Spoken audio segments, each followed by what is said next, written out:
किसी को सुला देना ये डिप्रेशन का इलाज नहीं है।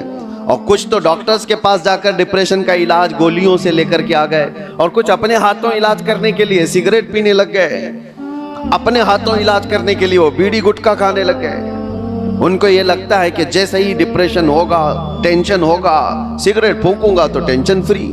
उससे 2 कदम आगे बढ़कर कुछ लोग शराब की तरफ चले गए, उससे आगे कदम बढ़कर के चरस, अफीम, गांजा इस पर चले गए। इन सब से पूछो तो एक ही जवाब देते हैं, टेंशन फ्री हो जाते हैं ये लेकर के। सिगरेट वाला भी, शराब वाला भी, चरस गांजे वाला भी, उसको ये लगता है कि ये लेने के बाद ऐसा लगता है मैं हवाओं में उड़ रहा हूं। उसके बाद नशा उतरने के बाद फिर क्या होता है?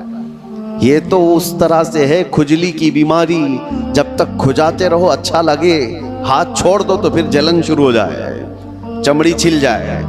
गुनाहों का यही मामला है, करने के वक्त थोड़ी सी लज्जत, लेकिन वो बड़े दाग धब्बे छोड़ जाते हैं, बेचैनी और बढ़ जाती है।